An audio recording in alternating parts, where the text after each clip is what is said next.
everybody, I'm Moo. And I am Fuji. We just watched Beauty and the Beast. Because we messed up. We did mess up. Okay, so we were supposed to watch Rescuers Down Under next, and we forgot. So we'll watch it next. We will.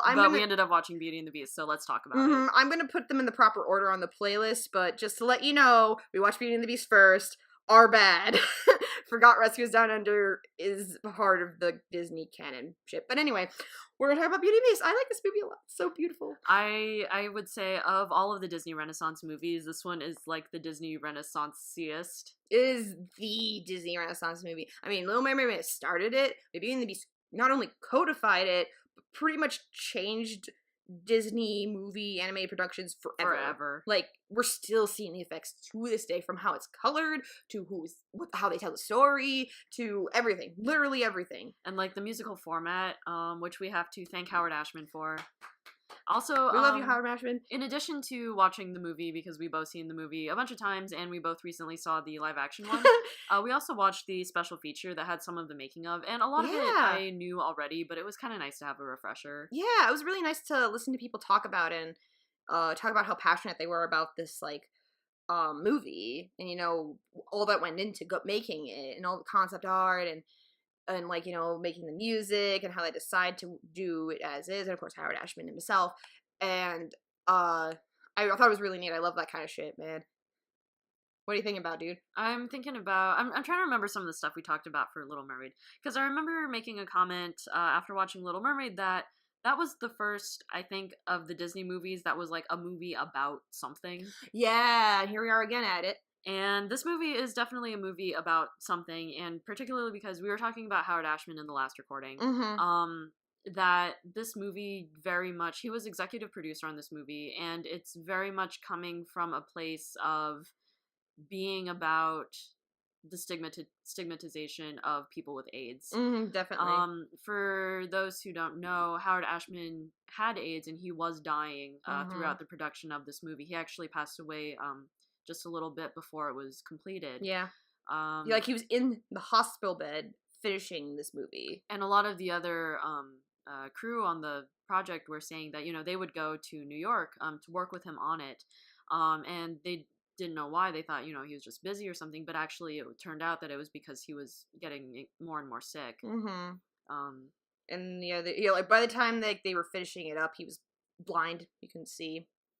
And they asked him, what was it? They asked him, I forgot what they said. It was like, I think this is going to be a hit, is what they said. And he's like, I knew it would be. I was right. Yeah. No, it was right after the first screening with the unfinished footage, but they showed it and it got just, really great positive response. And they went and told him that in the hospital, and he was like, yeah, of course I knew that. Of course it did. Yeah, so even though he passed away before the movie came out and he got to see all the fanfare, I think he knew that it was going to be good. This is what he had to hear was good and special, and people would like it. So that's at least that's good to, nice to think about, as much as I wish he was still around for it. I really do wonder what he would think about the live action movie today. Though I do think it's really ironic that fucking countries are like, should we put this movie because it has a gay character? And I'm like, guys, it was written by a gay guy. Did you not know that? I mean, the whole movie is just very, and we talked about this too in the live action review that we did, but it's that it's a story about a character, and they said that Howard Ashman was like the person who figured out the Beast for this movie, because before this they were kind of struggling with how to work with it, because they had been working, actually this idea had been floating around since Walt Disney was at the studio, and they just shelved it for a long time. And when they brought it back out, they were having trouble figuring out the story, and Howard Ashman was the person who was like, it's because the story is not about Belle, it's about the Beast. It's about this guy who, is like hates himself, and he's being, cloistered off from the world, and then at the end he's redeemed. And a lot of this we talked about in the live action review, so I don't know how much we want to reiterate. Yeah, I mean, it's pretty much a lot what we said from the live action one, because the live action one is very, very similar to the animated version. But we watched the extended version with Human again. That song is a great song, but it definitely bogs down the entire middle of the movie. Comes to a screeching halt in the page while they're singing about and then it's like human again, that just jumps right to the Beast. But also it's very jarring because you can tell it was animated way later than the movie. It doesn't match the rest of the animation. It was storyboarded beforehand, so they pretty much just recolored the storyboard is what they did and made that. but the coloring has changed since 1991. So it looks different. It looks different. The color situation is way different. I mean, it looks nice. It doesn't look bad. It just looks See, different. Now I can't remember if in The Lion King, because I've seen the version of The Lion King with Morning Report in it, and I can't remember if Morning Report like matches or not. Huh? I don't know. I guess we could just look into it. I mean, we have it here. Yeah, we'll watch it in a little bit. Yeah. Well, we got a while to go for that, but what was I gonna say? Oh, excuse me.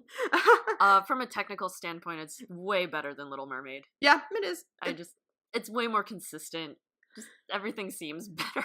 Oh, it's got really nice animation. I love the animation on Belle, like, a lot. I love the animation on the Beast, because I especially like his animalistic tendencies near the beginning. Like, he walks on fours, runs on fours, and like his hair stands up when he's angry or agitated, and those kind of things. I really like that little touches they put to make him more animal-like near the start of the movie, and you can see those like go away as it and they reverse it because they make Gaston become more animal-like at the end of the movie. They do, because his hair comes down, that ponytail is like all over the place. There's fucking lightning and shit behind him, and he's like I'm gonna murder you, pretty much, and then he does it. He dies instead. But in a stupid way. Oh, I remember what I was gonna say. They in Human Again, the one thing I did like was like the scene where Belle and Beast are in the library, and she's like, "Oh, read the book to me," and he's like, "Well, I can't read," and she goes, "Well, didn't you learn?" He's like, "Yeah, I did. It's just been too long. I haven't remember how to read." Which in the musical, he says, "Hey, I never learned," and I just didn't. I never bought that. Yeah, and so it makes way more sense in the animated version, because it makes sense to me, like, you know, if you haven't read for like, I don't know, 10 plus years or whatever, and if you would not remember how to read I guess. Something about what you were just saying reminds me a little bit of like Kafka's Metamorphosis. Have you Oh, read that? Yeah. Where he like turns into a giant bug. Yeah, and then in the middle of it, like his sister is playing violin, and like even though he's a giant bug, he's still like, I love music. Does that mean that I'm an animal? But the funny thing is that people don't realize is that Kafka didn't like music, and so he's saying because he likes music, he is more of an animal. Whoa, you're talking about Zetsubou Sensei, right? Sort of. Okay. that is from Zetsubou Sensei. Yes, it is. Okay, I'm making sure. I'm like, this is Zetsubou Sensei. I'm pretty sure, because there's only one character I know from whose name is Kafka, and that's Zetsubou Sensei. I'm talking about the short story. Do you know the short story? There's a short story? Yeah, it's a short story called Metamorphosis, and it's written by Franz Kafka. Kafka in Zetsubou Sensei is named after God damn it! I fucking thought you were talking about Zetsubou Sensei! I'm sorry. I was just like, oh yeah, that happened in the manga, didn't it? I was like trying to remember exactly what that looked like. And... No, it didn't. Oh, okay. Then okay, never mind. I have no idea what you're talking about. I'll lend it to you. It's really good. Okay, cool. But oh, great. Thank you. I'm sorry. God damn it. I was making a point. But it didn't land. I was like, oh, careful with the spoilers. Okay, first of all, Zetsubou Sensei is like super old, and if you haven't read it, that's your own fault. But... Or watched it. It's quite something if you haven't. But anyway, let's go back to Beauty and the Beast. And Where did we branch out? about the reading. Okay, yeah. So I knew I remembered it correctly, because you were just like, no, you said it never. I'm like, are you sure? I swear they didn't say that.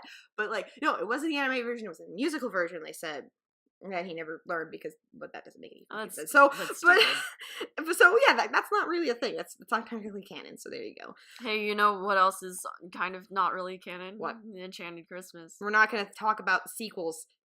We're not talking about the sequels. No, we're not. We're not talking about it. We're going to talk about it a different time. Then I can rant about it all I like.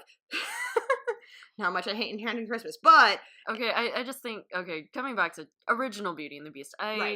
It's really hard to comment on it now that the live action one is out, and we know that the people who made this movie were aware of all of the shortcomings of this movie, and they have since fixed most of them. They got through most of them. They really did. Though watching this movie, the anime version after watching live action, yeah, they definitely could not recreate Beast's actual body size in live action. Of course, he would take up the entire fucking screen. Like, you would not be able to get the two of them in one shot. Nope, it would just be like, hey, Belfer! Also, Maurice being, like, way more kooky in the I animated forgot one. how kooky he was, honestly. There's a lot more. I mean, I'm glad they toned him like down. slapstick and general goofiness going on, and it's Yeah. like, man, early 90s you could do that kind of stuff and people wouldn't laugh you off stage. Also, they were more flexible because cartoon. Very much so. Because like with part where LeFou like grabs that like that belt, puts it around Gaston's neck, and swings on it. I know it's to show how strong his neck is, but I'm like, they couldn't recreate that in the live action movie. I don't want Josh Gad to accidentally kill somebody, okay? I don't think Josh Gad wants to accidentally kill anyone either. No, but I could totally see why they chose him for LeFou, especially after watching this again. Yeah. Like, yeah, I could see why. Everyone is just so well cast in this movie. Yeah, yeah. And I mean, Howard Ashman, like, picking people for these roles, too. Yeah, from Broadway. Because, like, Disney is stealing from Broadway. Always stealing from Broadway. They're always stealing from Broadway. But you know what? Media steals from media. Because Broadway stole from opera, and opera stole from theater, and theater stole from written shit, and written shit stole from oral shit. As in talking. But, stop.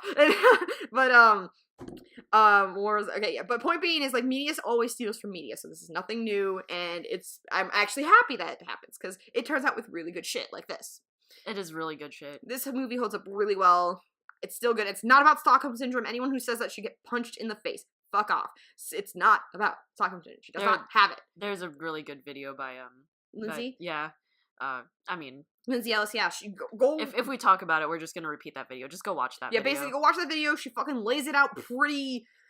Like, point being is, if Belle had Stockholm Syndrome, she wouldn't leave. I think if you watch this movie and you believe that she has... You have a fundamental misunderstanding of what Stockholm Syndrome is. Yeah, or anything that of psychology that works. Or I mean, popular psychology, most people don't have a great understanding of anyway. So. No, it's not about Stockholm Syndrome. Fuck off. It's not. No. Stop being edgy. Jesus Christ. God. Isn't this movie edgy enough for you? A guy just falls off a fucking building at the end. Like, come on. The beast gets stabbed. He's bleeding. You see blood. Like, it gets pretty intense. Disney movies are not always light fare, okay? Especially when we get to The Princess of Frog. Poor Ray. You hear a crunch, man. You hear a fucking crunch when he steps on him. Oh my god. Like, Jesus Christ. Calm down. We're not Princess of Frog, right? Calm down. You're right. Okay, we're at 12 minutes. We're at 12 minutes. Dang it, this is just a really good movie. Excellent movie. A lot of what we said about Little Mermaid and, like, the stuff about AIDS applies here, honestly. And like, it's a really good movie. And you definitely don't have to read that with your text if you don't want to, but it is there, and I really think it's a big part of it. I think it's very important. Even if Howard Ashman, even if he didn't intend it, like, I think it definitely informed a lot of it. Mm-hmm. And I just, and knowing how much of an influence he had at the Disney company, like, you see the whole movie is dedicated to him at the end of the credits. Yep. And then, knowing that, Disney has always been supportive of, employee, they've been like that for a long time, at least. And their partners, for a long time. I think maybe before a lot of this stuff began to enter the public consciousness, he changed not only how they do their art, but I think how they treat people too at that company. Mm-hmm. I said this like a while ago, but I'll say it here. Like, I really think Howard Ashman was the second coming of Walt Disney, because a lot of the things they were talking about in the doc were things that Walt Disney did. Holy shit, like, surprising people, being very particular about things. There was one of the animators shared an anecdote about, at the end of the musical number, Belle, he said, well, Gaston's, like, in this crowd, and he's, like, trying to find her, and it doesn't seem like, it's big enough, like, it's, feels like there's something missing. And so then Howard Ashman said, oh, okay, well, Alan is going to play the music, and why don't you just sing the part that you're envisioning? And this poor animator. He's just like, because he didn't think about that, of course. Like, but then he did, and then it was like please let me through. Yeah, like, then, I need 6 days. That's too expensive. That whole part, that's because of his, and Howard Ashman goes, oh, that's great. That's good. Thanks, I'll use it. And I'm just like, that's amazing. It's like Walt Disney did that kind of thing. He made those poor animators, he made them, like, get up and do the stuff that they were trying to suggest. Can you yodel? That's right. The guy that yodels in Snow White. Yeah, we said that in the Snow White recording about he's just like, he made one of the animators yodel because he's like, there should be yodeling here. Hey, you get up and yodel. Fucking yodel. He's like, what? Yeah, go do it. And I mean, you did it because it was Walt Disney. Yeah, Howard Ashman did very similar things. Like, so I think he really was the second coming of Walt Disney. He was taken away way too soon. Mm-hmm. Like, so tragic, man. And like, because, like, really, I really sitting there, like, this is a lot of shit they were saying about Walt when he was there, too. A lot of the same shit. Yeah, it's a gay 80s Walt Disney, like, like, who knew, right? I don't know if we'll have a third coming. So you could argue maybe John Lasseter? John Lasseter is a genius in many ways, but Yeah. I don't know if you would call him think that, though. he seems too nice. You're right. I think he's too Truthfully, nice. I've never I think he's like borderline. I've never met him or anything like that, but he seems like a really nice guy, and I've heard all the stories. He's very eccentric, though. I mean, I think that you don't get to doing that in animation without being pretty eccentric. Like the stuff with Inside Out is like, oh great, you need to that's true. That's the particle effect to all of them. Like that's a very Walt Disney thing to do. We talked about that, like it's in one of the recordings. I can't remember which one, but like yeah, that was pretty well. He does do Walt Disney things like that. I think if that's Pixar story, like you could find these online, but like where he drives that really shitty car, and everybody was concerned because they're like that car is gonna explode. He's like, nah, it's fine. He's driving this really crappy car, and they basically like, dude, you gotta get a new car. We don't want you to die. We don't know what Pixar do without you. Fucking get a new car. Kind of like they did when he was a bit younger. Shigeru Miyamoto would bike to work every day. He would bike to Nintendo. I think now they like pay his train to do it because they didn't want him biking anymore. Like, dude, no, you can't. You might get no. You need to get on. Yeah, there's a lot of creative people are like that. They're like, no, I'm fine. No, you're going to die. No, I'm okay. They're, creative minds are special people. Not that I've done. Yeah, it's not like you've forgotten to eat or eaten microwave pudding. Okay, you shut up about microwave. I'm not talking about the microwave pudding in this audio recording. I'm not doing that today. Oh, we'll do that another time then. I was gonna bring it up at least once. Or twice. Okay, I'm done. I don't have anything more to say about Beauty and the Beast. Oh no, she's going to kick my ass. So I'm gonna get murdered, but that's okay. All right, and next up we are going to watch Rescuers Down Under because we forgot it. Yes. If you already heard that recording before, then on the playlist, like just ignore that last part. Then we'll watch whatever. I mean, we totally didn't forget it. What? No, we're watching Aladdin next. Aladdin. Yep. All right. I guess we will see you then.